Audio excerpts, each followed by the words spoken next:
to the US now, and the Democratic National Convention will be taking place this week, where Kamala Harris will formally accept the party's nomination.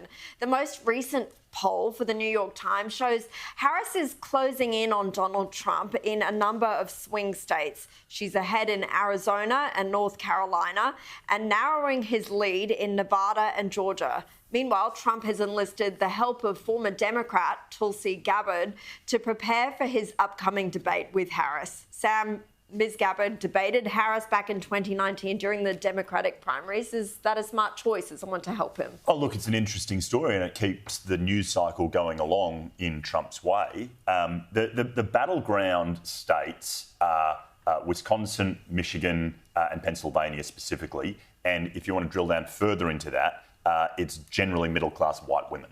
That's the key demographic that they're all battling over in the key states. Does Tulsi understand that demographic? I don't know. I mean, she was frankly a complete flop as a presidential candidate. It was more, not as much as Kamala, though.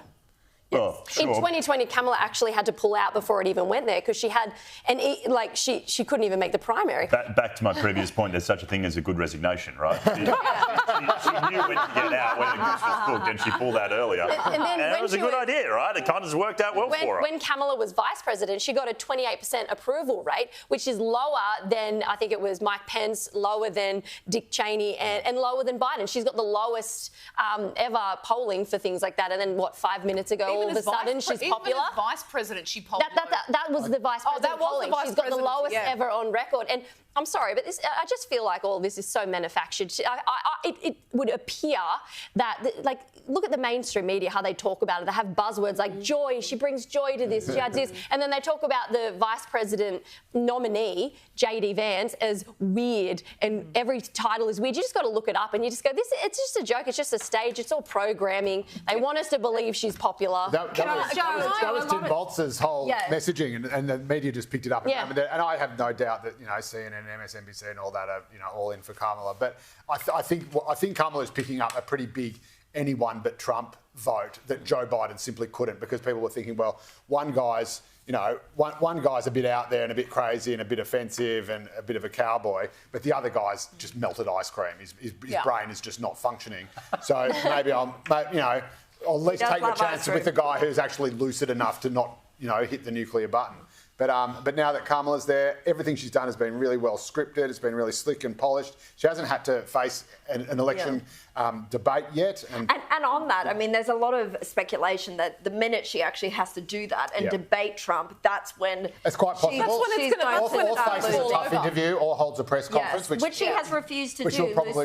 How do you see this going? It's ridiculous, actually. If you're refusing to front the press or even start to at least outline some of your policies. I mean, Trump's already spoken about it at one of his recent rallies, in which he said that her proposals now for putting a tax on food and all the rest of it, he's calling her Comrade Kamala now because she's trying to institute communism.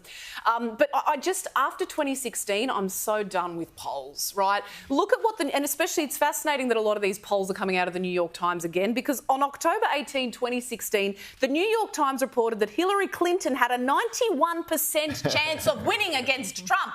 And here we are again in 2024 talking about how even the race is, etc. I'm waiting for November, to be honest, and I'm waiting for that debate in September, because I think that's really going to show us what we're up against here and how the two stack up against one another.